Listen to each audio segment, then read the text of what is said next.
The biased BBC have done it again. They've given us another evidence confirming their lies and propaganda, especially when it comes to the Israel and Hamas conflict. Now, earlier today, we actually talked a lot about the mainstream media's bias on this issue. We actually talked about the BBC, specifically BBC Verify. We fact-checked the fact-checkers again. In this video is another thing, because I was going through everything that we talked about today and everything else on social media, and I discovered another clip.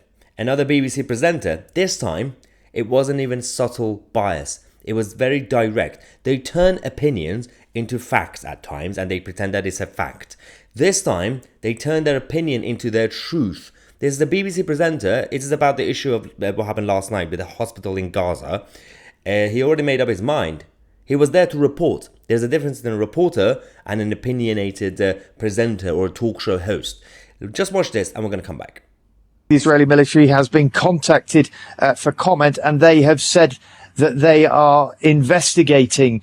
But, it is hard to see what else this could be, really, given the size of the explosion, other than an Israeli airstrike or several airstrikes. Because, when we've seen rockets being fired out of Gaza, we never see explosions of that scale. We might see half a dozen, maybe a few more people being killed in such rocket attacks, but we've never seen anything on the scale of the sort of explosion on the video I was watching earlier, which, as you say, is still to be verified. Oh, so it's yet to be verified, but you've already made up your mind. Couple of issues with that. The BBC, for example, in this situation, it applies to everything. For example, Brexit versus Remain, or left versus right, or whatever. Anti-lockdown, pro-lockdown. In this case, every time, for example, the Israeli side or the pro-Jewish side would say, they always clarify. They say this is the headline, this is the quote, and we can't verify this, or this is their claim. They claim, Israel claims. But when it comes to the pro-Hamas or pro-Palestine side, they say that's the truth. That's actually happened. And this is the issue. So the guy was saying, well, we haven't seen explosions like this. It had to be a series of strikes. But we saw the live footage because Al Jazeera was actually filming it live. It was not like that. Firstly, we know that. It was not a number of strikes. We saw the actual rocket that messed up and went down. That aside, we also know that Hamas use hospitals and schools as not just their sites and their bases, but also in terms of the storage of a lot of the equipment and the weapons and everything else.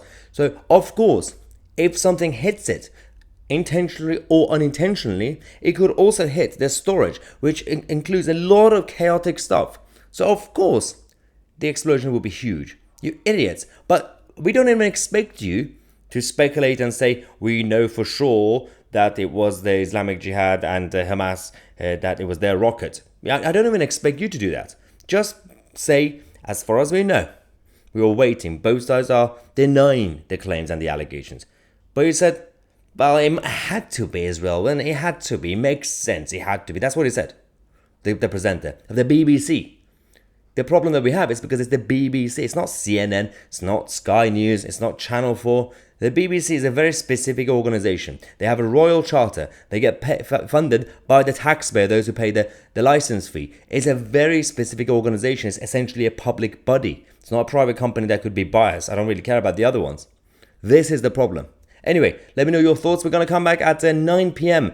with tonight's live stream. We're going to talk about the tension between Zelensky and Israel. I'm Tousi, and we are the media.